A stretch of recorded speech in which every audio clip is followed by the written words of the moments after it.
শুভেচ্ছা সকলকে। আমরা কথা বলছিলাম মাইক্রোসফট এক্সেলের শর্টকাট সিরিজ নিয়ে, তারই ধারাবাহিকতায় আজকে হচ্ছে আমাদের ctrl+F8।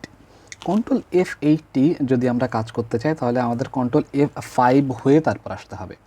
আমরা শিখেছিলাম গত ভিডিওগুলোতে ctrl+F5 দিয়ে আমাদের যে টোটাল এন্টায়ার স্ক্রিনটা থাকবে সেটাকে একটু মিনিমাইজ করে নেওয়া যাবে। এবার সেই মিনিমাইজ অংশটুকুনকে যদি আমি আমার প্রয়োজন অনুযায়ী বাড়াতে বা কমাতে চাই তখন আমাদের ctrl+F8 ব্যবহার করতে হবে।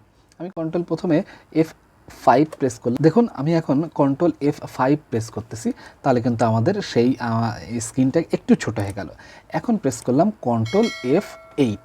এখন দেখুন আমাদের এইখানে একটি নতুন অপশন যুক্ত হয়ে গেছে, use arrow key to size. Use arrow keys to size.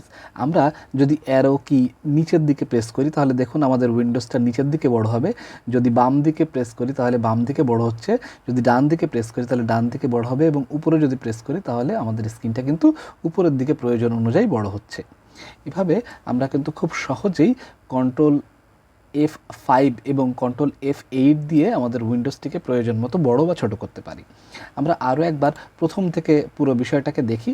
যখন আমাদের স্ক্রিনটি একটু মনে রাখতে হবে, যখন আমাদের স্ক্রিনটি ছোট হয়ে যাবে তখন কিন্তু এখানে শুধুমাত্র রেডি অপশনটা লেখা আছে। এই যে বাম পাশে ছোট্ট একটু জায়গাতে দেখুন রেডি অপশনটা লেখা আছে।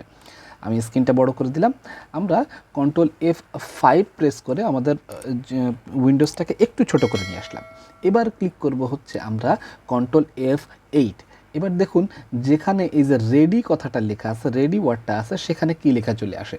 আমরা ctrl+F8 প্রেস করলাম, দেখুন এখানে লেখা চলে এসেছে use arrow keys to size.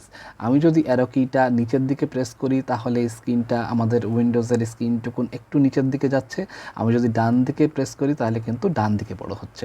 তাহলে আপনারা খুব সহজেই শিখে গেলেন কীভাবে ctrl+F8 দিয়ে উইন্ডোজ রিসাইজ করতে হয়।